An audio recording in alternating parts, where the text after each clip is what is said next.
Sain UU, tasain UU, yang artinya, halo rebahaners, dimanapun kalian berada, bagaimana kabarnya? Kembali lagi bersama saya John. Apa yang terjadi jika seseorang ditembak sebanyak 22 kali? Ya, jangankan 22 kali, satu kali saja pasti sudah mati. Itulah sedikit penggalan cerita dari film berjudul 22 Bullets tahun 2010 ini, yang karena besok siang saya diundang oleh Mr. Beast untuk konten modal terlama di dunia, maka langsung saja pasang handsfree, simetriskan musik serbahan, kencangkan celana Anda. Selamat menonton dan cekicro.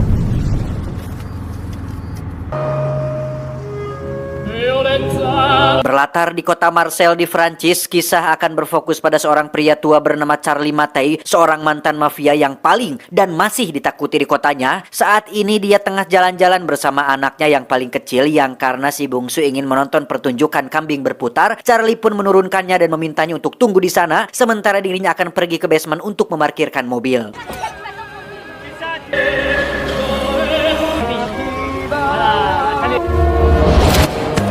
Dan ya, muncullah 8 orang yang menembaki Charlie dengan sangat brutal, yang mustahil ada orang bisa bertahan dari tembakan sebanyak itu, di mana si bungsu pun harus bengong sendirian ketika sang ayah tak kunjung muncul untuk menjemputnya.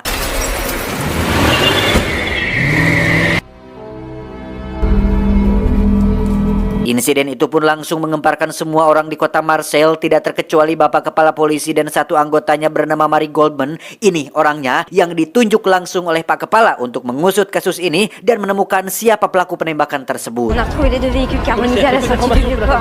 Une fois quand j'étais au MERS, je débutais il y a 10 ans. Un règlement. L'ancien parrain avait cédé il y a 3 ans ses intérêts. Berkat insiden ini terkuaklah jika Charlie Mattei adalah mantan mafia yang bisa dibilang pernah menjadi penguasa paling ditakuti di kota Marseille. Sejak muda dia sudah merintis karir sebagai seorang mafia dan berhasil membangun kerajaan bisnisnya sendiri, seperti klub malam, pemilik karaoke, tempat judi, kasino, dono, indro, tempat pijat, hotel Oyo, kafe, restoran, rental PS, kontra pulsa, briling, tempat fotokopi, dan masih banyak bisnis lainnya. Sudah 3 tahun sejak Charlie memutuskan bertaubat dan pensiun dengan menjual semua kerajaan bisnisnya kepada 2 orang mafia yang masih aktif, ada Zakia dan Aurelio. Mereka berdua sudah dianggap sebagai saudara sendiri bagi Charlie, yang hal itu pula lah alasan kenapa Charlie mempercayakan kerajaannya ini kepada mereka berdua ini. Tony, Zakia et Aurelio Rampoli dit le finisseur. Amis jusqu'après la mort. Amis jusqu'après la mort. Zakia sendiri terlihat sedang berkumpul bersama keluarganya. Dia baru mendapat kabar tentang insiden yang menimpa Charlie dan cukup terkejut saat mengetahui jika dia belum mati. Saat itulah kita akan diperlihatkan dengan watak arogan Zakia yang menjewer anak buahnya hanya gara-gara tidak mengetuk pintu terlebih dahulu. Vous ressortez, vous frappez, et si je dis entrer? Je peux entrer, monsieur Zakia?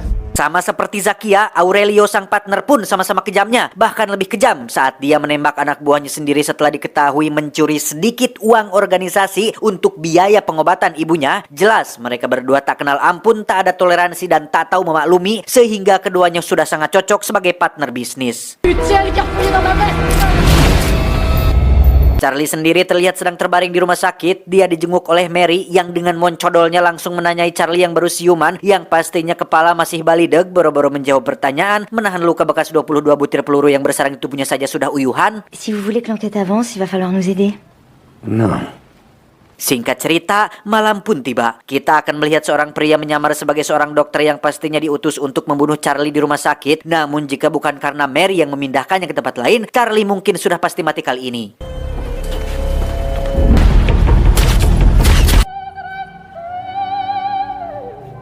Keesokan paginya kita akan melihat rombongan Zakia datang ke rumah sakit untuk menjenguk seseorang yang sudah memberikannya kerajaan ini, di mana polisi yang berjaga pun sampai ketakutan dan memilih nyingkah setelah tahu bahwa Zakia datang ke sini untuk menjenguk. Bon, je crois que je vais profiter pour aller fumer une clope.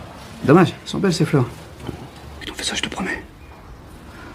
Setelah Zakia pergi, dokter pun datang untuk visit. Beliau memberitahukan bahwa sebagian syaraf Charlie sudah putus, mengakibatkan jari-jari tangan kanan Charlie sekarang menjadi mati rasa, alias sudah tidak bisa digerakkan lagi, alias sudah tidak bisa dipakai untuk olahraga di kamar mandi lagi. Je vais aller chercher de quoi vous soigner.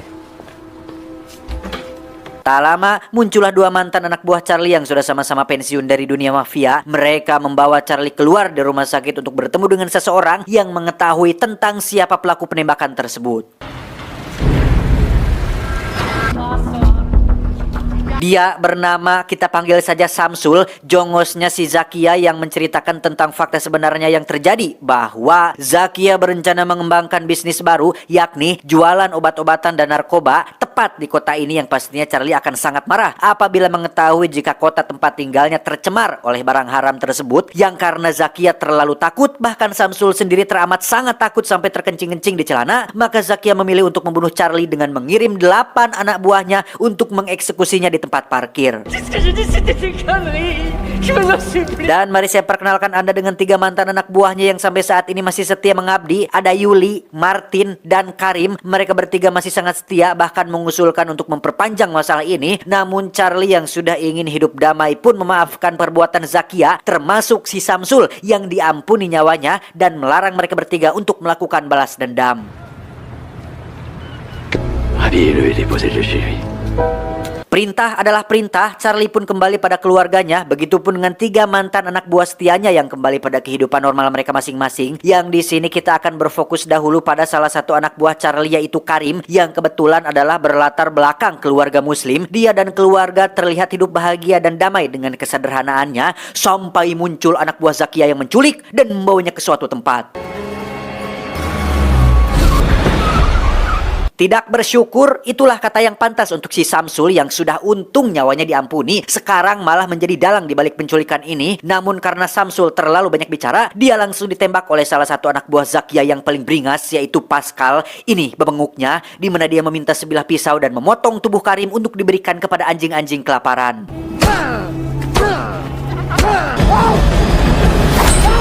Sungguh betapa sakitnya hati Charlie saat harus menyaksikan keluarga Karim menangis melihat tubuhnya dimakamkan di kuburan tepat saat Pascal dan beberapa anak buah Zakia yang lain sedang berpesta merayakan ulang tahun salah satu rekan mereka. Allahu Akbar. Allahu Akbar.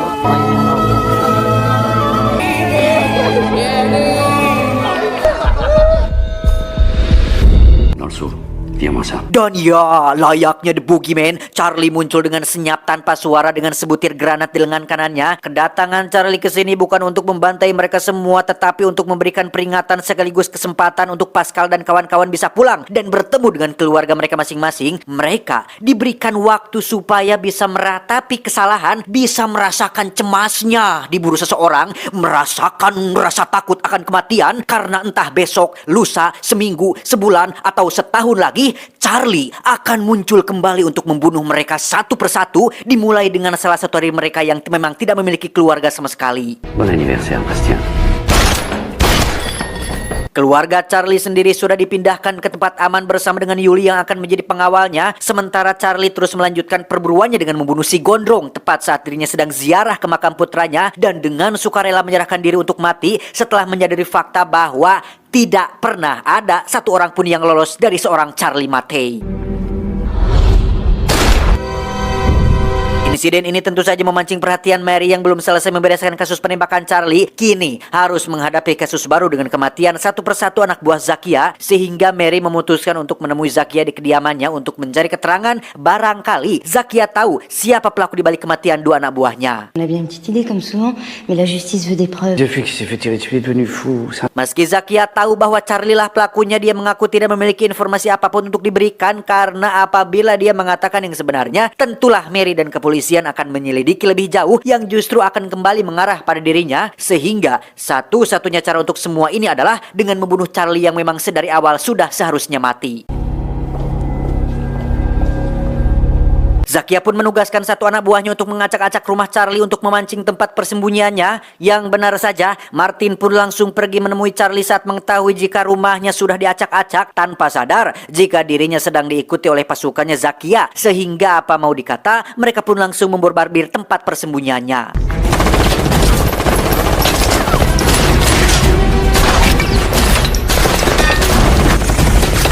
Sementara Charlie sibuk menghadapi pasukan Zakia, Martin sendiri disuruh untuk kabur, tetapi keburu ketahuan, di mana Charlie sendiri memutuskan untuk naik motor dan kabur dari tempat ini.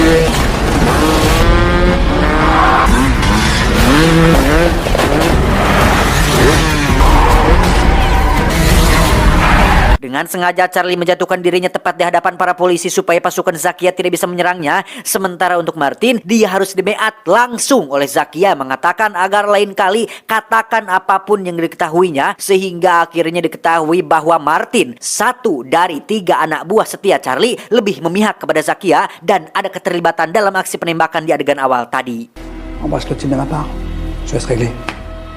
Kembali ke Charlie yang dibawa ke kantor polisi untuk diperiksa langsung oleh Mary. Di situ Mary memberikan informasi tentang sesuatu yang dia temukan di TKP, bahwa dari 22 peluru yang bersarang di tubuhnya, ada 6 tembakan yang sengaja diarahkan meleset, sehingga dari 8 pelaku penembakan ada 1 pelaku yang sepertinya tidak sungguh-sungguh berniat untuk membunuh Charlie. Plus équilibre. Beberapa waktu berlalu tepat saat acara pernikahan si tampan alias salah satu anak buah Zakia yang sudah dianggap sebagai anak sendiri, Charlie mendatangi si kacamata alias 1 dari 8 pelaku penembakannya. Si kacamata adalah orang yang ditunjuk sebagai admin yang memiliki semua data keuangan dan bisnis Zakia, di mana Charlie memintanya untuk memindahkan seluruh data tersebut ke dalam sebuah flash disk sebelum Charlie akhirnya membunuhnya juga. Il est pas sûr. Et comme ça, avec ça, Zach, il va te manger dans la main. Mengetahui adminnya mati, Zakia tentu saja membesar dan merancang sebuah rencana kejam untuk memfitnah Charlie, yaitu dengan cara membunuh 2 anak buahnya sendiri, yakni si ajudan yang sedang bersama ibunya di taman dan si tampan yang akan melakukan malam pertama dengan menembak mereka berdua menggunakan pistol yang ada sidik jarinya si Charlie. Otomatis, Charlie pun menjadi buronan polisi, di mana si kepala polisi menugaskan Mary untuk segera menangkap Charlie. Namun Mary yang cerdas sudah bisa menebak jika semua ini adalah jebakan yang dibuat oleh seseorang. Namun dia masih belum mengetahui siapa dalang di balik rentetan kejadian ini. Un pro comme Mattei laisserait son arme avec ses empreintes juste à côté du cadavre. Karena Charlie menghilang entah kemana, Mary pun mencoba melacak nomor yang sering dihubungi Charlie, yakni nomor telepon keluarganya yang bersembunyi di suatu tempat, di mana percakapan itu berhasil disadap oleh Zakia ketika Mary berkunjung ke kediaman Zakia, sehingga pasukan Zakia langsung meluncur ke lokasi keluarga Charlie untuk menculik kedua anaknya.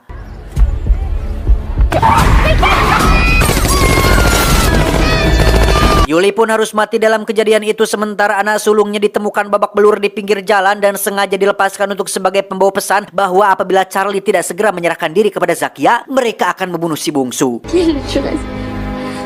Si papa se remet pas. Mendengar anak-anaknya dilibatkan dalam masalah ini tentu membuat hati Charlie menjadi bergejolak. Satu-satunya orang yang bisa dimintai bantuan hanyalah Mary seorang. Charlie meminta Mary untuk beritakan tentang kabar keberhasilan polisi yang telah menangkap dirinya, supaya ketika Zakia lengah, dia punya waktu untuk menyelamatkan si bungsu. L'immortel n'aurait opposé aucune et serait en ce moment de la Maison Blanche entame demain.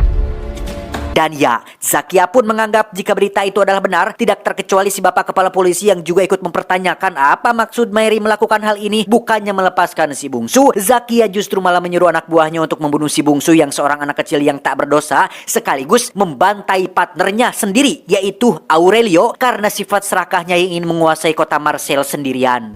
Je veux pas qu'on trouve son corps. Toi, tu me butes, Aurelio. Ce soir.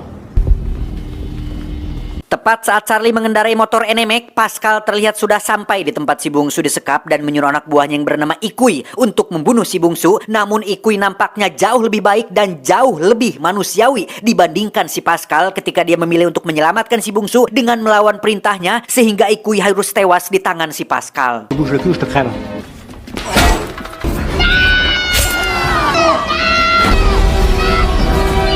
Saat si bungsu dibawa Pascal itulah Charlie muncul di waktu yang tepat. Terjadi sedikit pertarungan yang tentu saja dimenangkan oleh Charlie, sehingga si bungsu berhasil diselamatkan. Dan tepat di waktu yang bersamaan, Aurelio dan pasukannya ditemukan sudah tewas dibantai, sehingga Zakia mengira dirinya sudah menjadi pemenang dalam ketegangan ini.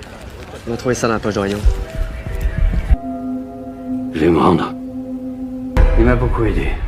C'est pas seulement un saint guérisseur. Dan ya, sungguh Zakia tak menduga jika Charlie akan mendatanginya tepat di rumahnya sendiri. Dia sama sekali tidak melakukan pembelaan dan justru dengan terang-terangan jujur jikalau dirinya memang takut terhadap Charlie. Jika ada orang yang menghalangi tujuannya, sudah pasti itu adalah Charlie. Memang mereka berdua tumbuh bersama sebagai penjahat, tetapi kota Marseille jauh lebih takut terhadap Charlie Mattei dibandingkan Tony Zakia, sehingga satu-satunya cara untuk merubah hal itu adalah dengan membunuh Charlie. Le mal, c'est le mal. Il est en nous. Il faut l'accepter. Dengan semua yang sudah terjadi, Charlie nampaknya masih belum puas jika harus membunuh Zakia sekarang, sehingga hal itu justru memberikan Zakia waktu untuk melawannya hingga situasi pun berbalik memojokkan Charlie. Yang beruntung, Mary dan polisi datang di waktu yang tepat.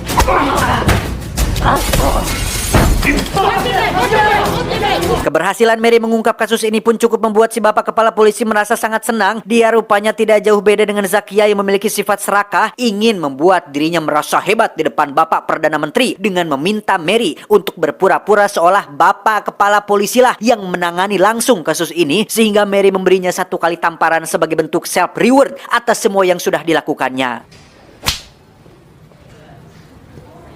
Dengan bantuan Mary pula lah Charlie diperbolehkan pulang dan Zakia tentu saja akan dipenjara untuk waktu yang sangat lama. Saat akan pulang itulah Martin pun menjemputnya dengan membawa pesanan Charlie sebelumnya, yaitu sepucuk pistol, di mana Charlie meminta Martin untuk jangan dulu pulang ke rumah tetapi mampir dulu ke sebuah tempat untuk napak tilas terlebih dahulu. C'est ici qu'ils ont voulu te tuer? Tempat itu adalah TKP penembakan ketika dia dikhianati oleh semua orang, di mana Charlie akhirnya menyadari jika orang yang ke-8 itu adalah Martin, anak buahnya yang sudah dianggap sebagai keluarga sendiri, di mana Martin mengaku jika dirinya sama sekali tidak tahu jika target yang Zakia maksud adalah Charlie, dan itu jugalah yang menjadi alasan kenapa Martin sengaja mengarahkan senjatanya supaya meleset, karena pada dasarnya Martin memang tidak ada maksud untuk membunuh Charlie. À côté, je te jure.